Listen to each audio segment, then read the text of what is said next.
Hello fellow cinephiles, today I'm reviewing JoJo Rabbit. This was written and directed by Taika Waititi and stars Roman Griffin Davis, Thomasin McKenzie, Scarlett Johansson, Taika Waititi and Sam Rockwell. The film is set towards the end of World War II, and the film really follows JoJo, a 10-year-old German boy played by Roman Griffith Davis. He is part of the Hitler Youth and is ultimately training to become a soldier of sorts. All the tasks they get him to do, he sort of doesn't feel right about doing it and sort of fails at them. The young boy's worldview is turned upside down when he discovers his single mother, played by Scarlett Johansson, is hiding a Jewish girl, Thomasin McKenzie, in their attic. It really looks at the bond he forms with this young Jewish girl and how that changes his idea of the world and how things start to change for him. He gets to see the reality of things, that him and this young girl aren't that different, and how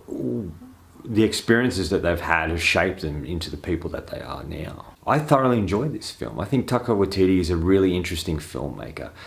He has his great ability of taking something, no matter what it is, and putting himself into it, putting a bit of humour into it, and making a sort of quirky and unique film. And this is definitely what he did with this movie. This is a film he wrote 10 years ago, but was unable to get made till now. And after the success of Thor and his early career, he's been able to do anything he wanted. And he chose to do this as his next film. My worry with this film, due to the trailer, I thought it was going to be derivative of Wes Anderson. And in parts it is, but ultimately it's not. It's its own unique thing, and I think that comes down to Taika Waititi and his ability to craft an interesting film. There's some really great moments in this movie, and on the most part it kind of balances the drama and the comedy in a unique sort of way. My other fear with the film is I thought it would make fun of things that were tragic and sad and bad that happened in Germany in World War II. But he doesn't really do that. He's respectful of it and doesn't joke around too much. The humour sort of works around his relationship, JoJo's relationship with Hitler, played by Taika Waititi, who's like his mind and his anxieties and his worries. And at the beginning of the film, he sort of goes along with what this Hitler's saying, and he sort of agrees with what this imaginary friend's telling him. And that's how he starts to make sense of things. I think in a way, in an obscure, odd way, I guess it's like a fatherly figure, but it's all in his mind, it's his creation, and trying to discuss things in an interesting sort of way. But as the film develops and goes along, and as JoJo sort of changes and ultimately has his interesting arc of where he ends up in the end of the film, the imaginary friend starts to change as well and sort of starts to turn on him, really expecting him to be what he wants him to be, and ultimately in the end there's a final confrontation where JoJo and him where he sort of attacks JoJo and JoJo defends himself and breaks free of that. And I think that's a great metaphor for the film, that he breaks free of the things that have been formed to shape his idea of what he thinks the world is and his place in it. And I thought that was an interesting thing that he did with the film. I think all the other performances are really great. Thomasin McKenzie, who was from the film Leave No Trace that she did with Ben Foster, she's really solid in this. She plays a young Jewish girl who's hiding in the walls of their house, and I really like her performance.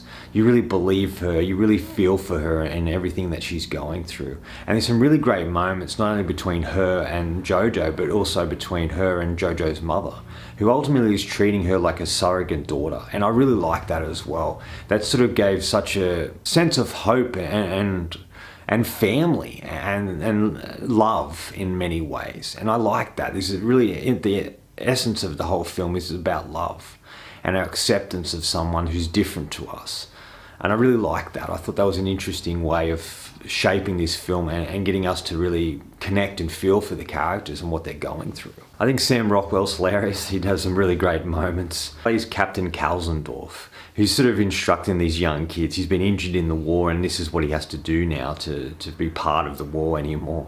He's an alcoholic, and he kind of isn't quite what he seems to begin with, and I really like that. And he adds a lot of humour and has some really great moments in the film. And is a really great sort of fatherly figure too towards JoJo, and he sort of protects him and looks after him and tries to point him in the right direction, which I really loved. I thought that was a great essence for that character. Taika Waititi's hilarious in this film, playing Hitler, or an imaginary version of Hitler. He has some of the best lines, and he's just so damn funny in a unique way. And he adds a lot of levity and a lot of humor to this movie. But I think it's, for me, the standard here is Scarlett Johansson as Rosie, who plays JoJo's mother. She's really interesting. She has a lot of depth. There's a lot of humor to her and reality. I like the relationship Rosie has with JoJo, how it's a little unconventional. She sort of jokes around and makes fun of him a little bit, and they have a really great relationship, and there's a strong bond between the two of them, even if they don't get along all the time. And she just sort of has some really great moments. She dances throughout it. She has a lot of fun. I think there's a lot of improvisation that she does as an actress. And like I've said in previous videos, it's so refreshing to see her away from the Marvel films and doing films like this and Marriage Story, and really showing her ability as an actress and being able to craft some interesting and fascinating characters. And she's absolutely fantastic in the movie and steals it a lot for me in many ways. I think it's a solid story. It's a coming of age story in many ways. JoJo starts as in one place and ends up in another. There's a really great arc for him. He learns in a realistic way and accepts his place in the world. The dramatic scenes are really dramatic and heartfelt. It feels like Taika Waititi's sort of come full circle in a way, sort of going back to movies like Boy and movies where he sort of has a lot of heart and depth to the characters that he's exposing us to. And these scenes are really effective and shocking, surprising in many ways, and they sort of a slap in the face or a punch in the gut type thing with the things that transpire for the characters in the film. But he captures that so well and realistic that I think he's done a brilliant job in that. And I thoroughly enjoyed my experience with this film. The only real criticisms I have with the film is the choice they make with one particular character and how that ends up. And I can understand why they did that, but to me it was sort of too shocking, and it really took me out of the film, and I just didn't... It took me a little while to get reconnected again after it. And I could understand why they did it and the importance of it in the film, but it just sort of took me by surprise, and I don't know if I liked it that much. Like I said earlier, it sort of does balance the comedy and drama. Like my friend told me, it's the extremeness of both, so it sort of contrasts both. But for me it felt like drama and comedy don't always mix really well together, and with an extreme storyline like this revolving around World War II, it just sort of didn't quite work for me. It just didn't sort of mesh. Both separately were fantastic. The drama was really good and the comedy was really funny and fantastically done. But it just sort of didn't mix in a way that I thought it could have.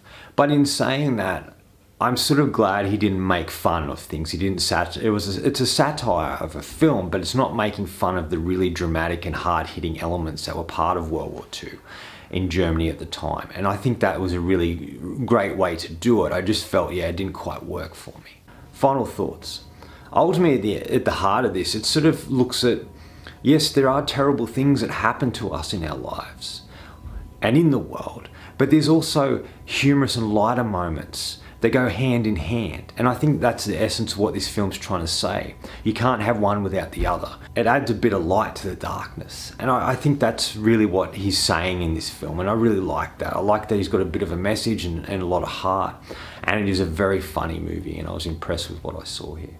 I'm going to give Jojo Rabbit 4 out of 5. I thought this was a really solid film. Taika Waititi is sort of evolving as a filmmaker. The subject matter was really well handled, and it was one of the funniest films I've seen this year, I think, and he's just brilliant, and I look forward to seeing what he does next.